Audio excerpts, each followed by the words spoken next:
Hello, friends. This is Dr. Hazel-Grace Yates, and I am joined with Alice Hong, who's calling in from Switzerland, right, Alice? Yeah, still in Switzerland. Still in Switzerland.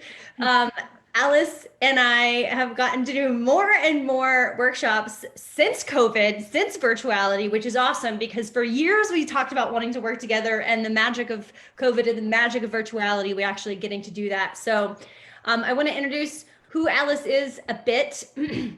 And I love this. It's so poignant and clear.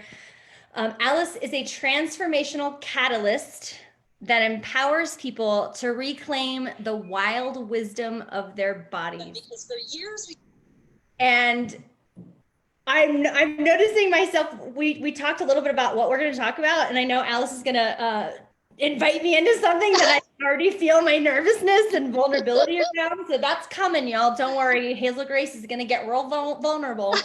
So Alice is going to be leading the workshop Beyond Seduction at the Virtual Intimacy Retreat. And in this conversation, I I'm encouraging us to have a conversation of how does seduction, exploring the roots of that, how does that affect our cultural conditioning and even maybe possibly the current events that we're facing right now. So Alice, how is it to be here with me right now in this moment? I love it so much. I adore you so much. And this is truly one of the great gifts of COVID for me is hanging out with you more often. And I really had to jump on that opportunity and that invitation from you to say, you know, do something that either feels vulnerable for me or makes you feel vulnerable. So I just couldn't pass on that opportunity. So I'm also excited for this call.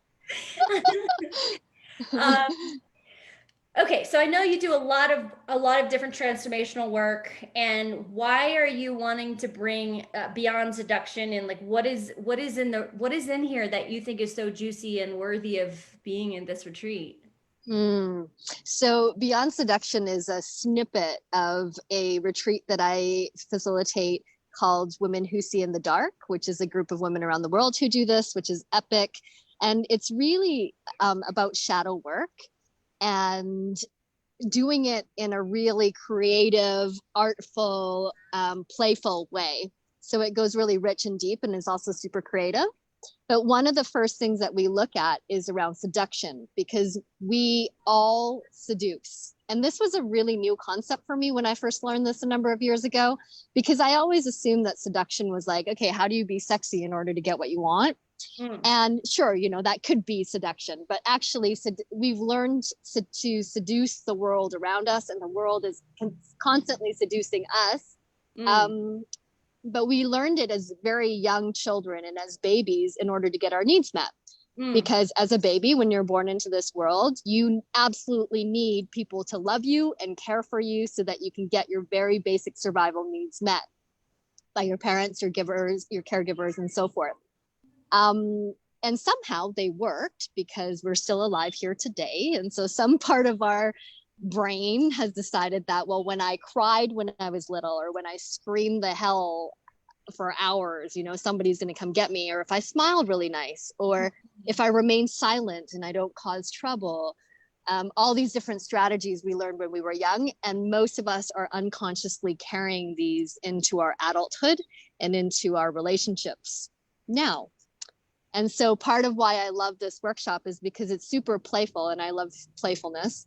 But to shed some light on this areas of our life where we may be consciously, unconsciously relating with Mm, others and with our planet and with mm, society mm.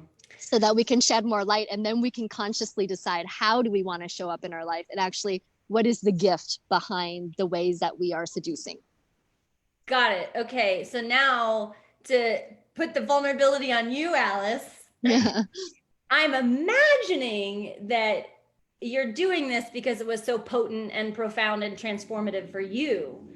So, what was it that in this process that you learned about yourself that maybe you were like had some embarrassment or you felt like a breakthrough around in this process? Mm. Yeah, so yeah, thanks for putting it on me. I also love being challenged to be vulnerable. Well, one of the things that I found for myself and for many people who do this workshop is that at some point you're gonna, because we go through archetypes of different ways that people seduce, and you'll probably see yourself in one and probably many of the archetypes. And there's this moment of feeling like, oh my God, like I've been found out. Like somebody, people know that this is what I do to get other people to do what I want. So just want to share that that's very normal for that to Yeah, happen. right. But for me, I have a few different archetypes. One of them is the adventurer, Mm. because I've been a traveler for most of my life, and I go on these, I have a pretty epically adventurous life, in many ways. And so that used to be, and still is a little bit, it used to be more a big part of how I identified myself. I'm like this courageous, intrepid world traveler, um, that goes out. And so that's one way that I kind of seduce people, is to Huh. be this courageous adventurer. The newer one for me is around my vulnerability. I realize that this is actually a way that, again, it's my natural way of being, but through my own vulnerability, you could say, seduce, encourage, invite, others to also be in their vulnerability. And to be honest, it is a bit of a seduction method to get what I want, because I want to be surrounded by people that I can be vulnerable around Mm. and who are also willing to be vulnerable, because I cherish deep relationships like that. Mm. So, yeah, the seduction methods always have a gift in them as well, because, Yeah. yeah, we're in this dance with each other and with life. So, Yeah. Yeah. yeah. Yeah, I can totally see and hear myself in those personally. And before you ask me to seduce in some way, I want to ask a question that I notice even asking the question feels kind of challenging or intense. And one of the things that I said before we got on the call is if we're taking up space right now with airtime, social media, is there any way that we can connect or lift up this anti-racism work, or evaluating our racism, internalized racism within ourselves? And you'd made a mention about something about scarcity. The seduction is coming from this energy of scarcity in this article that you read by Ibram. I forgot his last name. And seeing privilege and or supremacy as also coming from scarcity. So I'm wondering if you can make any sort of link here that might actually give us insight into some level of our supremacy. Sure. And I share this from a place of just being a real, devoted human wanderer of this topic, and not from like, this is what needs to happen or what needs to be done, but it's an inner conversation that I'm happy to share. And I welcome, of course, yours and anybody else's insights on this topic. So for me, Ibram's article, which you posted a few days ago, Hazel-Grace, really touched me on a deep way. And the part that moved me is, or at least it moved me, and it also gave me a different vantage point to see the challenges of racism that have been here for so long and that are very much on the surface right now. Is he said that racism isn't necessarily because, green skinned people think that purple skinned people are better or worse than them, but the roots of racism actually come from self-interest. And that just really struck me. And so as I read the article, I was just so moved, because he was saying the roots of it is scarcity, actually, or like that there's not enough, or Mm. that in order for me to have what I need, that means that somebody else can't have what they need. And the only way that systemically we can justify this Mm. is if we make ourselves better than somebody else, or we reduce them to something less than human. Wow. And so I've been sitting with this. It's a new contemplation for me. And I've been watching it in my own inner workings of how I relate with each other in the world, and seeing my own privilege and my own racism. Of course, I am a person I'm a visible minority, of course. And also I grew up very privileged, because Asian people are generally seen as the model minority in general. So I've also adopted tons of white privilege in my own life, and I see that a lot, even though my immigrant refugee family has also been faced with prejudice throughout our lives as well. So anyway, this is a big topic, and it's been an interesting place of inquiry, really deep. Yeah. Interesting. I don't mean for that to sound trite. It's gone deep for me. Yeah. So anyways, going back to this article, as well as for Beyond Seduction, one piece that I saw how they really intersect is that it comes from this place of believing that our basic needs can't be met unless I go and manipulate the world in some way, or I manipulate a person, or I manipulate the system in some way so that I can get my own basic survival needs met. And it just feels outdated to me. It's like, yeah, at one point that was true. Like maybe when we were young, we really did need to look cute so that we could get fed, but we're not babies anymore. Right. So it's just an outdated system. Right. Right. And so how can we start to create this new paradigm where it's not coming from a place of lack, or that because I have it, it means you can, or if you have it, it means I can't. Right. Yeah. So if I can correlate it to like imagining being a young toddler or baby in a family where there's many siblings, and in order for me to get my physical or my emotional needs met, there's a way that I would seduce in a way to make myself better than, or to like, so that I could survive and get my needs met. And so what I'm hearing you say is maybe linking that, like what's happening on the systemic level of us trying to get our needs met, self-interest, and this very sophisticated, complex racial system of the way to justify it is if self-interest, but the way to justify it is if somehow I'm better than somebody else to get my needs met more than somebody else. Mm-hmm. And that better than can look a lot of different ways, right? It's more like how can I have the attention that I need in order to get my needs met. And so for some people, like, and I know you and I have both worked with many people with trauma or abusive situations where it was like, actually it was safer and we had more of our needs met if we were silent, to not cause a fuss, to not make things a big deal, because that was actually one way to get the attention off of ourselves. So in some ways that's also a strategy, right? So it can look a lot of different ways. It could look stronger, bigger, smarter, wealthier, more confident, but it can also look, I'm going to be shy. I'm going to make myself disappear. I'm going to be really kind of mysterious so that actually nobody comes my way, but they still notice me. Whoa. Wow. Yeah. Whoa. Thanks for helping me go down that path of inquiry. I feel so served by this conversation so far. Mm-hmm. Wow. Yeah, that feels like a big insight on a lot of levels. And I'm noticing like some little level of like vulnerability of me doing this out loud publicly, of me like maybe seeing or noticing things about myself. So good job. I feel vulnerable. High five. So are you going to seduce us now? Oh, This is my question. okay. Yeah, give me a frame or a prompt. Yeah. So just one of the things that we'll do in the workshop is I'm going to talk a little bit more about, the roots of seduction. And then we're going to go through a whole bunch of different archetypes, which is really fun, to see the different faces that seduction have. And then we're all going to get an opportunity to play with this a little bit. And you're going to get a scenario, and anyways, I don't want to ruin the surprise. It's going to be fun. And insightful. So anyways, I wanted to ask Hazel-Grace if she would seduce us, anybody else who's listening right now, to seduce us to come to virtual intimacy retreat. Wow, it's so funny because like I do this all the time with no shame or no vulnerability, but all of a sudden when you frame it in like explicitly seduce us, I'm like, I don't want to do that.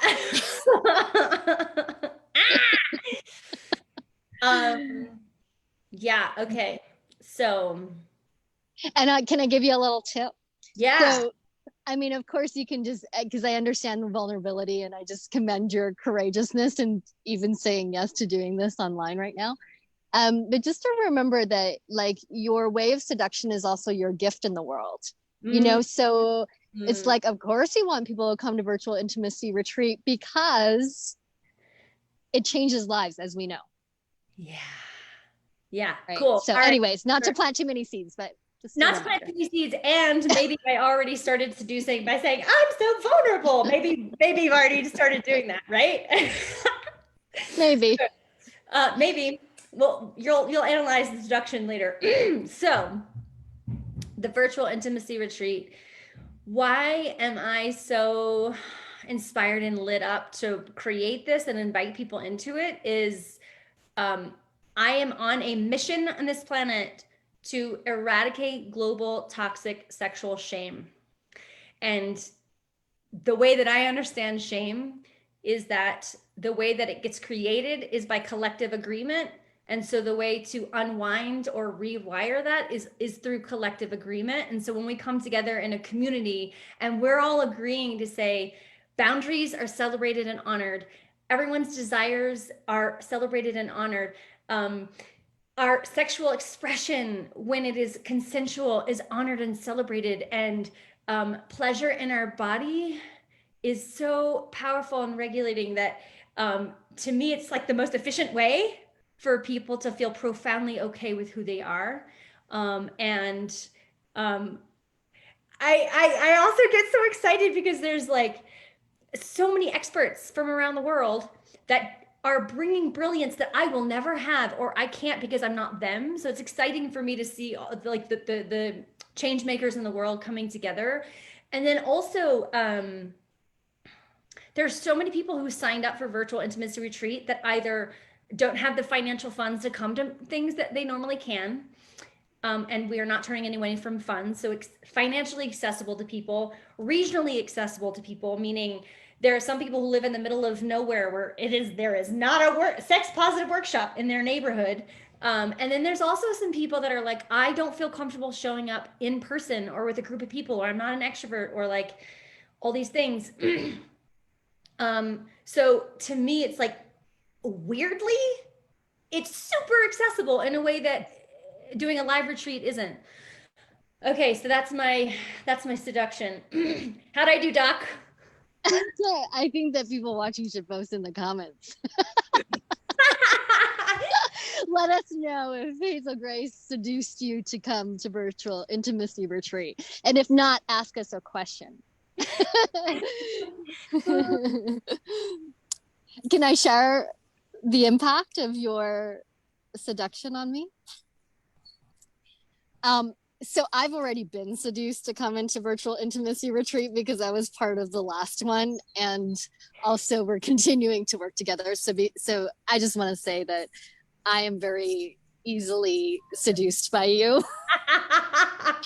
And I know that that's the case because I find anytime we talk, I usually like lean in like I am right now, because there's just this magnetism and brightness that like makes me want to do like this, like right into the screen. And I noticed that I have a massive smile on my face, like all the time. So that's, and I'm also able to go deep, but this is the current impact it has on me. Mm-hmm. And so what I noticed is like one of your amazing seduction strategies is the heart and the enthusiasm that you bring into everything that you do, and your genuine honesty, and that you're not afraid to show it. Like you're so expressive. And that's what really draws me in. And I know that my life has been so exponentially better with you in it. And I'm truly, so yeah, I am so happy that you've seduced me. And I think I was very willing to also be seduced. That's the other thing, is it actually feels really great, you know, not that you needed anything from me. I don't mean that, but people want to be seduced is the thing. We want, like, nature is seducing us all the time by its beauty, you know, like flowers are seducing us all the time, fruits, like there's this life force energy when we're really real and authentic. And I feel like that's a big part of what virtual intimacy retreat's about. So yeah. Awesome. I love Okay, you. well, I hope I get to be in your class. I hope so too. This is amazing. Anything else you want to share here at the end? This was super fun and enlightening for me. Just that I'm super excited. And for anybody who wasn't at the first virtual intimacy retreat and are thinking about coming, I just highly recommend it. Like there was so much magic that came from it, and Hazel-Grace and her team, there's just so much heart, like beyond what you and your team do. And it's a joy to be a part of that community. And I've actually maintained many friendships and relationships that have emerged out of the first one. So yeah, my life has been richer, and I just would super recommend anybody, even if you have a little flutter of maybe should I would just come. Just come. Okay, great. Just Yes. come. Come. Yeah. We like it when people come. Yeah. Also. Yeah. Okay, Alice, I love you so much. I love you too. Okay.